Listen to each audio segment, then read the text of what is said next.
이번 그 임직자 수련회 때요, 제가 한 30분 정도, 아니죠, 거의 한 50분 정도를 일찍 도착했나 봐요, 약속 장소에. 그래서 사모님과 지금 좀 이렇게 쉬고 있었는데, 이제 우리 피티 장로님 차가 딱 옆에서 이렇게 주차를 하더라고요.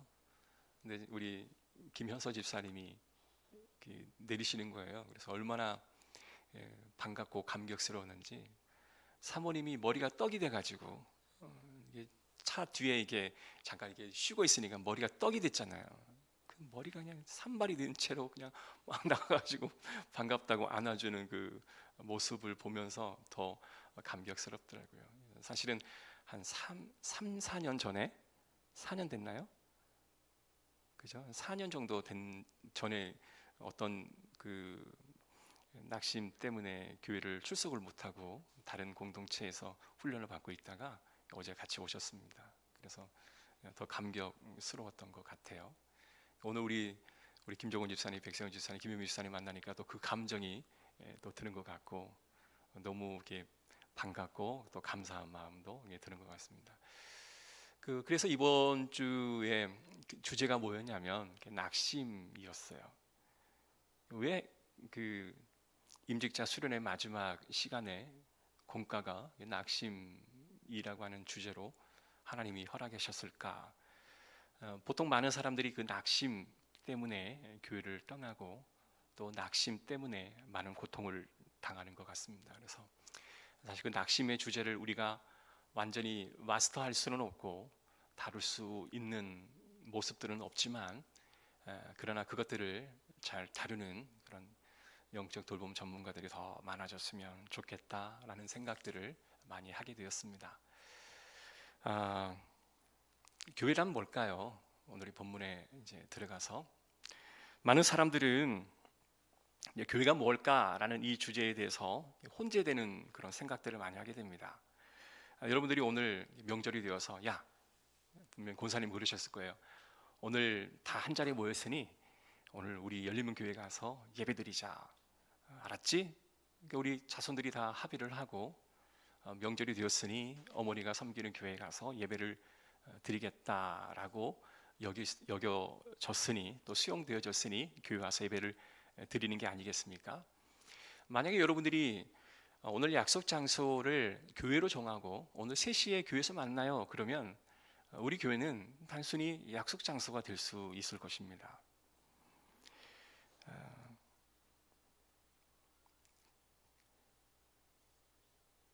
많은 사람들은 교회라고 하는 이 의미가 굉장히 혼재되어 있어서 때로는 교회가 뭔지에 대한 정확한 개념이 세워 있지가 않아요. 그래서 오늘 본문의 말씀을 통해서 교회라고 하는 그런 의미가 온전히 세워지기를 주의 이름으로 축복합니다.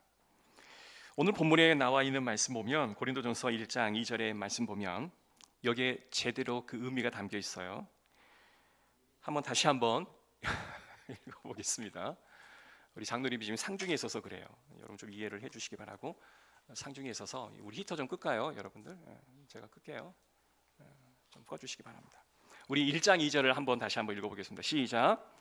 고린도에 있는 하나님의 교회 곧 그리스도 예수 안에서 거룩하여지고 성도라 부르심을 받은 자들과 또 각처에서 우리의 주 곧 그들과 우리의 주 되신 예수 그리스도의 이름을 부르는 모든 자들에게. 여기 보면 수신자가 고린도 교회입니다. 보통 우리는 열리문 교회라고 부르잖아요. 그런데 이 사도 바울은 고린도에 있는 교회 이렇게 부르고 있어요. 그러니까 우리처럼 로컬 처치의 어느 한 이름을 고유하게 가지고 있는 것이 아니라 그 지역에 속한 교회라고 하는 의미의 고린도 교회라고 부르고 있는 것입니다. 그래서 사도 바울은 이 고린도 교회에 편지를 보내는 것인데요, 이 교회를 하나님의 교회다라고 부르고 있습니다. 주목해야 할 것은 고린도에 있는 하나님 교회 뒤에 붙어 있는 문구가 핵심적인 문구인 거죠. 그게 뭐냐면, 다시 한번 읽어볼까요?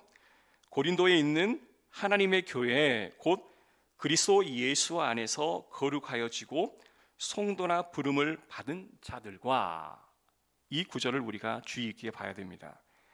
그러니까 교회는 그리스도 예수 안에서 거룩해지고 성도라 부른 받은 자들이 모여 있는 곳, 이것이 바로 교회라고 하는 명칭에 들어갈 수가 있는 거죠.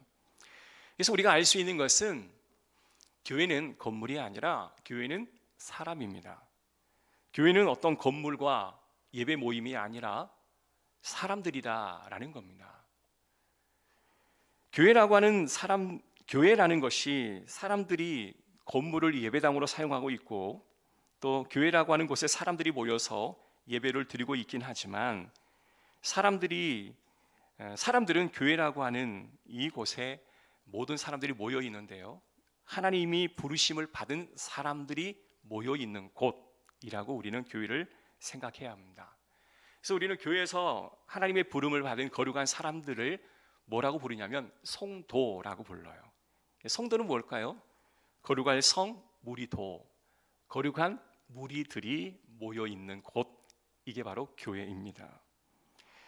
우리가 헬러 하이오이스라고 부르는데 거룩한 사람들이라는 뜻을 가지고 있다라는 겁니다. 그래서 교회는요, 거룩한 사람들이 모여 있는 곳, 무리들을 교회라고 하는데, 거기에는 거룩하다 또한 구별되다 두 가지 의미를 담고 있습니다. 교회는 거룩해야 하고 구별되어야 합니다. 성도가 세상에 속해 있지만 구별되어지는 존재가 되어야 합니다. 여러분들은 대한민국이라고 하는 시민권을 가지고 있지만 우리는 하나님의 나라에 속한 시민이라고 하는 의식을 가지고 있어야 하는 것이겠죠. 당시 이스라엘 백성들은 로마라고 하는 나라에 속해 있었지만 하늘의 시민권자라고 하는 의식이 너무나 강했기 때문에 그들은 함께 모여서 예배하면서 나는 그리스도 예수 안에 속한 하나님의 자녀이고 하늘의 시민권을 둔 거룩한 성도라고 하는 이런 의식이 상당히 강했다라는 것입니다. 거룩한 사람들이 세상에 속해 있지 않다면 우리는 어디에 속해 있을까요? 하나님께 속한 사람이겠죠. 그래서 교회에 있는 거룩한 물건을 우리가 성물이라고 하잖아요. 그래서 교회의 물건을 바깥으로 우리가 공유할 수가 없는 것은 구별되었기 때문에 공유할 수가 없는 것입니다. 성도들도 거룩한 부름을 받은 사람들이기 때문에 우리가 이곳에서만 성도가 아니라 세상에 나아가서도 나의 소속은 하나님의 백성이라고 하는 의식이 내 안에 자리를 잡고 있어야 돼요. 빌립보서 3장 20절의 말씀 보면 바울이 이렇게 말했습니다. 그러나 우리의 시민권은 하늘에 있는지라 거기로부터 구원하는 자 곧 주 예수 그리스도를 기다리노니. 빌립보 교회 성도들은 로마에 속한 소속된 사람들이었지만 천국에 하늘의 시민권을 가지고 있는 사람들이라고 하는 뜻입니다. 요약을 해보면 교회는 거룩한 사람들의 모임이에요. 그러니까 세상에 살아가지만 세상에 속해 살아가는 사람이 아니라 하나님께 속한 거룩한 무리들, 이게 바로 교회인 것이죠. 그러면 많은 사람들이 걱정이 돼요. 거룩한 사람이 되어야 하고 거룩한 성도가 되어야 하는데 내가 아무리 내 삶을 되돌아보고 내 삶을 비춰봐도 우리가 거룩한 것 같이 여겨지지가 않아요.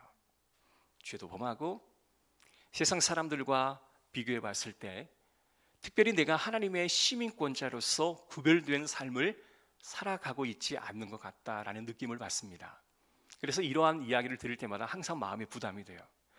나는 거룩한 사람이 아닌데 그럼 나는 교인이 아닌가? 나는 하나님으로부터 소속되어 있는 천국의 시민권자가 아닌가라는 그런 생각을 갖게 됩니다.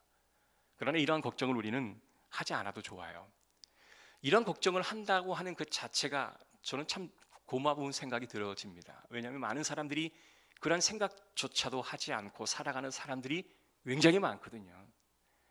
그냥 그것이 당연한 것처럼 내가 세상과 하나가 되어 살아가는 그 삶, 내가 하나님의 시민권자로서 하나님의 소속된 거룩한 성도로서 구별되어진다라고 하는 생각을 전혀 하지 못하고 살아가는 사람들이 굉장히 많기 때문에 이러한 말씀에 도전을 받고 하나님, 내가 정말 거룩한 성도가 되지 못한 것 같아 정말 죄송합니다 라는 마음을 갖는 것만으로도 하나님은 영광을 받으실 줄로 믿습니다. 그런 마음을 갖고 있는 성도에게 하나님은 더 깊은 사랑의 감정을 집어넣어 주실 줄로 믿습니다. 자, 그러면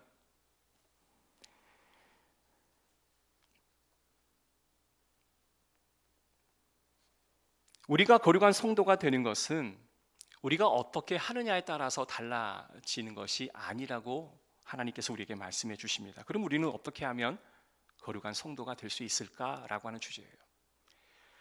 캐톨릭에서 마더 테레사 수녀는요, 굉장히 어려운 사람들을 많이 도왔어요.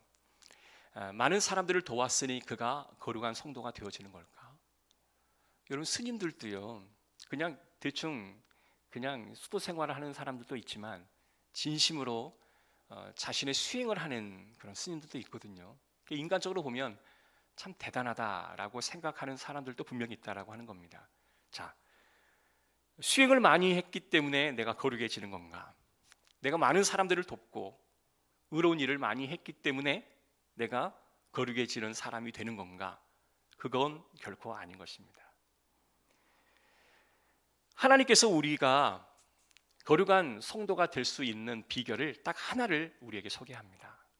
우리 스스로 무엇인가를 노력하고 내가 이렇게 되기에 하나님은 나를 거룩한 성도로 인쳐주실 것이다 라고 하나님 말씀하지 않으셨고요. 하나님께서 우리를 불러주시면 우리가 거룩한 성도가 될 수 있다라고 우리에게 말씀해 주셨어요.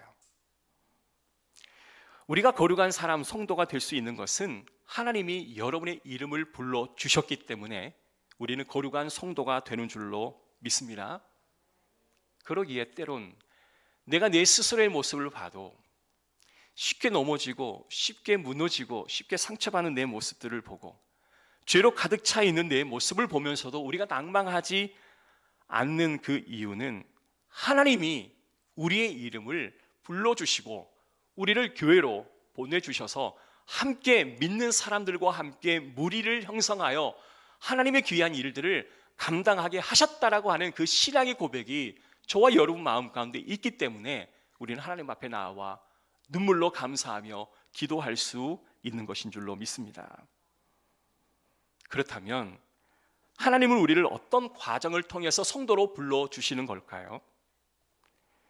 우리 안에 선한 능력을 일깨워서 선한 일을 하게 하셔서 우리를 거룩한 성도로 불러주실까요? 아닙니다. 우리를 거룩한 성도로 불러주시는 하나님의 부르심의 유일한 방법은 딱 한 가지입니다. 그것은 바로 우리로 하여금 예수 그리스도를 나의 구주로 고백하게 안내하신다라고 하는 겁니다.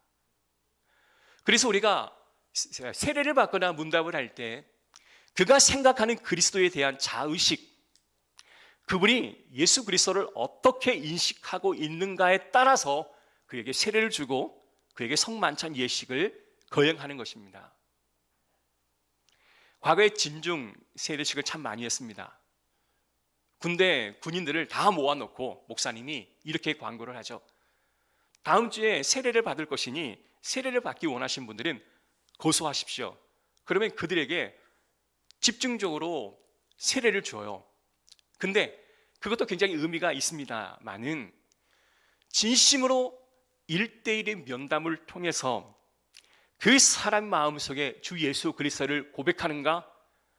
그것이 너무나 소중한 과정이거든요.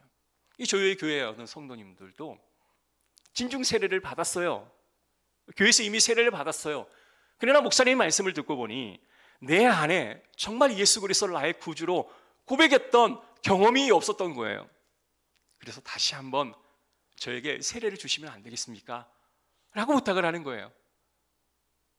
그러면 제가 1대1로 따로 세례를 주겠습니다. 그래서 세례를 주신 분도 있습니다. 뭐가 중요할까요?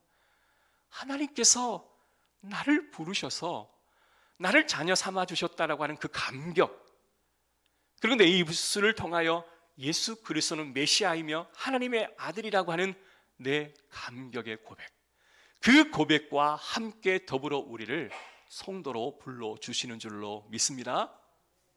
혹시 여러분의 입으로 주님은 나의 아버지이시고 나의 메시아이고 그리스도이십니다 라고 고백하신 분이 있다면 여러분은 성도입니다. 거룩한 백성입니다. 내가 아무리 죄를 많이 짓고 내가 아무리 악인이다 말을 해도 하나님은 결코 우리를 놓지 않으십니다. 그것을 믿기를 주의 이름으로 축복합니다. 요한복음 15장 4절에 이래 말씀하십니다. 내 안에 거하라, 나도 너희 안에 거하리라. 너희가 예수 그리스도 안에 거하기만 하면 나는 네 안에 영원토록 거하리라. 여러분, 이게 얼마나 은혜로운 말이에요. 우리 입으로 그리스도를 나의 주라 신만 하면 하나님께서 내 안에 내주해 계신다라는 겁니다. 하나님은 무소부재하신 분이에요. 하나님이 이곳만 있고 우리 가정에는 없을까요? 우리 직장에는 없을까요? 아니에요. 하나님은 모든 곳에 존재하신 분이십니다. 그러니 우리 마음속에 주님을 메시아로 고백하고 그리스도를 고백하면 우리 마음속에 좌정하여 머무시는 거죠. 모세가 떨기나무에 불이 활활 타오랐지만 나무가 타지 않는 신비로움을 경험합니다. 그때 하나님께서 말씀하십니다. 이리로 가까이 오지 말라. 네가 선 땅은 거룩한 땅이니 네 발에서 신을 벗으라. 왜 그 장소가 거룩한 장소가 되는 걸까요? 하나님의 임재가 임하는 장소이기 때문에 그 땅은 거룩한 장소가 되어지는 겁니다. 그래서 모세로 하여금 너는 너의 신발을 벗고 그 거룩한 장소에 오라라고 말씀을 하는 것입니다. 사랑하는 성도 여러분, 이곳이 하나님이 머무는 장소다라고 하는 신앙의 고백이 있다면 우리는 이곳에 하나님이 임재하시는 그 모습으로 우리는 신앙생활을 하게 될 것입니다. 직장 안에 하나님이 머무시는 공간이라고 하는 자의식이 있다면 그 직장 안에서 우리는 거룩한 성도로서의 삶을 살아갈 것입니다. 가정 안에 하나님 머무시는 하나님 임재가 있는 곳이라 여겨진다면 그곳에서 거룩한 삶을 여러분은 살아가시게 될 것입니다. 왜요? 하나님께서 그곳에 머물고 계시기 때문에. 여러분의 입술로 그리스도는 나의 주이십니다 라고 고백하신다면 여러분 마음속에 주님이 내주하실 줄로 믿습니다. 자, 그렇다면 예수님이 우리 안에 거하신다라고 하는 뜻이 뭘까요? 예수님께서 우리 안에 거하신 뜻이 뭘까요? 제가 요약을 해볼게요. 우리가 어떤 선한 일을 하거나 우리가 오랫동안 수도 생활을 해서 거룩해지는 것이 아니라 주님이 우리 안에 거할 때 우리는 거룩한 성도가 되어지는 거예요. 그래서 누군가가 거룩한 성도라고 우리가 지칭할 때는 그 안에 담겨있는 숨은 의미는 뭘까요? 저분 마음속은 그리스도가 내주하고 계시는구나 라고 하는 말과 같을 수 있다는 겁니다. 어떻게 하면 하나님 부르심을 받아 거룩한 백성이 되고 이러한 거룩한 백성이 되면 어떠한 유익이 주어질까요? 살아서도 하나님의 은혜 안에 거하게 되고 죽은 이후에도 하나님의 은혜 안에 거하게 되는 축복을 받게 되는 줄로 믿습니다. 그래서 오늘 우리는 이 땅 안에 열림은 교회라고 하는 이 공간 안에 함께 모여 천국의 생활을 하는 것이고요. 우리가 죽어서도 또 다른 하나님의 나라에 가서 천국의 영광을 누리게 되어지는 것이죠. 자, 그러면 왜 하나님께서는 저와 여러분 같은 분들을 먼저 불러주시고 그 마음속에 예수 그리스도를 고백하는 믿음을 심어주시고 주님께서 우리의 마음에 내주하셔서 거룩한 성도라 불러주시고 그러면 대체 이와 같은 일을 왜 하실까? 무엇 때문에 그 일을 하게 하실까? 나를 장차 천국에 가게 하기 위해 맞습니다만은 그건 전부의 답은 될 수가 없는 것입니다. 그것은 바로 하나님이 스스로 영광을 받기 위해서 이와 같은 일들을 하신다라는 겁니다. 이사야 43장 7절에 보면 내 이름으로 불려지는 모든 자 곧 내가 내 영광을 위하여 창조한 자를 오게 하라. 내가 그를 지었고 그를 내가 만들었느니라. 여기에 보면 내 영광을 위하여 창조한 자, 하나님은 저와 여러분을 통해 하나님이 영광 받으시기를 원하시는 줄로 믿습니다. 자, 그러면 저와 여러분은 무엇을 해야 될까요? 거룩한 성도라 부름을 받은 저와 여러분은 과연 무슨 일을 해야 할까요? 하나님의 영광을 올려드리는 그 일들을 우리는 남은 여생을 감당해야 하는 것입니다. 하나님께서 이사야 선지자를 통하여 하시는 말씀, 하나님의 이름으로 불려지는 모든 자를 하나님 앞으로 다 오게 하라. 내 이름으로 불려지는 모든 자, 이 자들은 바로 하나님의 백성이라고 하는 것입니다. 자, 하나님의 백성은 구약에서는 이스라엘 백성들이지만 신약에서는 누구일까요? 바로 저와 여러분과 같은 믿음의 사람이라고 하는 거예요. 하나님은 그들을 다 불러 모으라. 그리고 그들로 하여금 하나님께 영광을 올려드릴 수 있게 하라라고 말씀하시는 겁니다. 하나님은 하나님의 백성을 삼으시는 이유는 스스로 영광을 받기 위한 목적이고, 또 하나의 목적은 이사야 43장 21절에 나와 있습니다. 이 백성은 내가 나를 위하여 지었나니 나를 찬송하게 하려 함이라. 무엇하게 하려 함이라? 찬송하게 하려 함이라. 그래서 오늘 우리 여성 네 분이 나와서 찬양을 했잖아요. 하나님 영광 받으십니다. 우리의 찬양을 하나님이 영광 받으십니다. 그래서 우리가 교회에 와서 해야 할 것은 온전히 하나님을 찬양하는 거예요. 하나님이 이 찬양을 받기 위하여 여러분들을 부르셨어요. 그래서 우리는 최선을 다해 하나님을 찬양해야 할 줄로 믿습니다. 그리고 이 찬양이 담겨 있는 게 뭘까요? 바로 예배입니다. 그래서 교회는 예배에 최선을 다하여 준비하고, 예배를 드리는 모든 구성원들이 자신의 역할을 잘 감당해야 하는 것입니다. 왜요? 우리는 예배를 위해 지음을 받았고 세상으로부터 부름을 받았기 때문에 예배는 내 삶의 가장 존귀하고 고귀한 가치가 되어야 할 줄로 믿습니다. 그래서 우리가 드려지는 주일 1부 예배, 주일 2부 예배를 하나님이 기뻐 받으시고요, 주일 오후 예배와 새벽 예배와 수요 기도회와 금요 심야 기도회와 각종 모임을 하나님은 기뻐 받으십니다. 우리 주일학교와 중고등부와 청년 예배를 하나님이 기뻐 받으십니다. 그래서 하나님의 구성원들은 그 예배를 계속 드려야 할 목적이 있고요, 드려질 그 예배를 위하여 모든 분들이 최선을 다해 준비해야 할 영역이 있습니다. 저도 최선을 다해 말씀을 준비하고, 찬양을 인도하시는 우리 찬양 경배와 찬양팀도 최선을 다해서 예배를 잘 준비해 주시기를 부탁드립니다. 회중 기도를 인도하신 분들도 잘 준비해서 기도를 인도해 주시기를 바라고, 그리고 모든 예배의 순서자들은 자신이 맡은 그 역할을 100% 다 감당해 주셔야 할 줄로 믿습니다. 그러기에 어떤 사역보다도 하나님께 올려드리는 이 예배 사역만큼 값지고 소중한 것이 없다라고 하는 것을 우리는 알아야 합니다. 그래서 성령 충만한 예배가 되어질 수 있도록 하나님 앞에 기도하고 또 기도하고 하나님 앞에 부르짖는 그런 열심이 있기를 주의 이름으로 축복합니다. 두 번째, 교회가 또 무엇인지 우리가 말씀을 통해 보겠습니다. 요한복음 20장 21절인데요 제가 대독해 드립니다. 예수께서 이르시되 너희에게 평강이 있을지어다. 아버지께서 나를 보내신 것 같이 나도 너희를 보내노라. 아멘. 이 말씀은 예수님께서 십자가에 달려 죽으시고 부활하시고 그 다음에 승천하신 그 기간 사이에 제자들에게 직접 하신 말씀이에요. 이 말씀은 어떤 말씀이에요? 장차 제자에게 하셨던 말씀이라면 저와 여러분에게 하시는 말씀이라고 우리는 받아야 합니다. 뭐라고 말씀하십니까? 예수님은 제자를 보낸다라고 이야기하십니다. 여러분, 교회가 무슨 의미일까요? 보냄을 받은 제자들이 모여있는 곳이 바로 교회입니다. 예수님은 어디로 보내시는 걸까요? 나를 보낸 것 같이, 누가요? 하나님이 나를 보낸 것 같이 나도 너희를 세상으로 보낸다라고 말씀하십니다. 우리가 하나님 백성으로 예배와 찬양 드리는 것으로만 멈춰 있다고 하는 것이 아니라 이제 우리가 더 나아갈 것은 세상이라는 것입니다. 세상에 가서 무엇을 해야 합니까?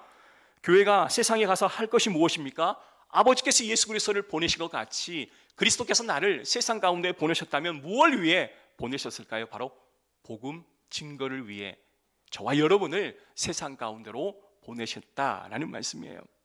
사랑하는 성도 여러분, 예수님께서 제자를 보낸 이유는 마지막 그 명령에 아주 선명하게 기록되어 있습니다. 사도행전 1장 8절 제가 읽어드릴게요. 오직 성령이 너희에게 임하시면 너희가 권능을 받고 예루살렘과 온 유대와 사마리아와 땅끝까지 이르러 내 증인이 되리라 하시니라. 마지막 뭐예요? 예루살렘과 사마리아와 땅끝까지 이르러 내 증인이 되라 하시니라. 할렐루야. 하나님께서는 저와 여러분을 교회로 보내서 예배하게 하셔서 하나님 영광 받으십니다. 그리고 나와서 세상 가운데 나아가라 하시는 거예요. 무엇을 들고요? 복음을 증거하기 위해서요. 그러면 복음을 증거하면 누구를 다시 오게 하기 위해서 하나님의 이름으로 부름받은 모든 성도들 다시 모여 그들도 예배하고 그들도 다시 사역하게 하기 위해서 너희는 나아가서 전하라 라고 말씀을 하시는 것인 줄로 믿습니다. 그러나 우리 교회 지난 3년 동안 여러 가지 이유로 복음 증거를 하지 못하였습니다. 사실 우리 교회처럼 선교와 전도에 열심히 있었던 교회가 없었다고 생각합니다. 해외 단기 선교도 우리는 많이 준비하여 나가서 복음을 증거했고요. 국내 전도도 굉장히 열심히 했습니다. 사실 직장인 선교회를 직접 우리 교회에 유치해서 우리 교회 교인들을 대상으로 우리가 훈련시키는 것은 그 전례가 없었던 일이었습니다. 사실 직장인 선교회는요, 직장인들을 어느 한 장소에 불러서 그들을 훈련시켜 직장 안의 복음화를 위해 구성되어지는 선교회가 직장인 선교회입니다. 그런데 그 직장인 선교회가 취지 목적도 뒤로 하고 우리 교회만을 위해 훈련을 시켰던 이유가 저는 분명히 있다고 믿습니다. 사실 그때 전도사님이 그 모든 것을 중재해 주는 역할도 했었지만 저는 하나님이 우리 교회를 사랑하셔서 훈련을 시켰다라고 저는 믿습니다. 1차 때는 11분 정도가 12분 정도가 수료를 했고요. 마지막 4차 때까지는 강사 자격까지는 4명이 수료를 했어요. 만약에 하나님께서 우리 교회를 복음 증거의 사명에 감당할 교회로 삼으셨고 그와 같은 훈련을 시키셨다고 한다면 그것을 계승하고 발전시켜야 할 책임은 바로 저와 여러분에게 달려있다고 확실히 믿습니다. 이제 예배가 회복되고 이제 모든 사역이 회복되어지는 지금 이때 우리는 다시금 복음 들고 세상으로 나아가는 전도 사역에 열정을 내는 교회가 되기를 주의 이름으로 축복합니다. 우리 모든 성도 여러분 함께 동참해 주시기를 간절히 부탁드립니다. 자, 그렇다면 그냥 세상에 나아갈 수 있을까요? 못합니다. 세 번째, 효과적인 이 사역을 감당하기 위해서 하나님께서 우리에게 하시는 것은 뭐냐면 훈련입니다. 만약에 우리가 훈련을 제대로 받지 않고 세상에 나아간다면 무기 다 떼고 갑옷, 투구, 나의 신발, 장갑 다 떼고 창, 방패 다 떼고 그냥 맨몸으로 적군과 만나는 것과 다를 바가 없을 거예요. 그러나 하나님께서는 제자들을 3년 동안 공생의 사역을 감당하시면서 그들과 매일매일 훈련하고 연단하고 트레이닝을 시켜서 그들을 복음 증거 전도자로 세워놓으셨습니다. 훈련을 받으셔야 합니다. 여러분들이 만약에 훈련을 받기를 꺼려 하신다면 우리는 무장하지 않는 채 나아가는 군인과 동일할 겁니다. 하나님 그래서 교회를 통해 훈련할 수 있는 기회를 여실 겁니다. 올 한 해도 여러 가지 여러 종류의 훈련을 열어드릴 겁니다.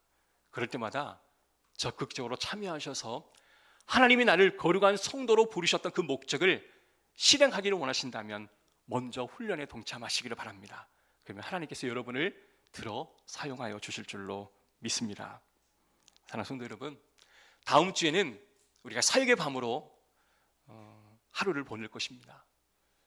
중고등부, 주일학교, 청년회 우리 모든 성도 여러분, 올 한 해에 온전한 하나님이 원하시는 것이 무엇인지를 묵상하고 기도하면서 계획을 잘 세워주시기를 부탁합니다. 그리고 그것들을 실행하기를 주의 이름으로 축복합니다. 남전도회, 여전도회 우리 교회가 할 수 없는 영역이 있어요. 우리 교회가 잘하는 영역이 있지만 이상하게 우리 교회가 잘 못하는 영역이 있습니다. 그거는 구역 예배를 못했어요. 제가 여러 모양으로 시도를 해봤지만 우리 모든 성도들 마음속에는 구역 예배라고 하는 의식이 자리 잡지를 않는 것 같아요. 이번에는 제가 이루도록 하겠습니다. 그래서 이미 피택 장로님과 모임을 가졌고 또 당회에서 그런 이야기를 했었습니다. 계속 우리 직장인, 우리 그 사모님 중심으로 구역 모임이 잘 진행되고 있지만 우리 남전도의 구역 예배가 잘 진행이 안 되더라고요. 올해는 그렇게 하도록 하겠습니다. 사랑하는 성도 여러분, 그래서 하나님이 쓰시는 교회, 하나님이 축복받는 교회, 여러분도 거룩한 성도가 되시기를 주 이름으로 축복합니다. 기도하겠습니다. 하나님 감사합니다.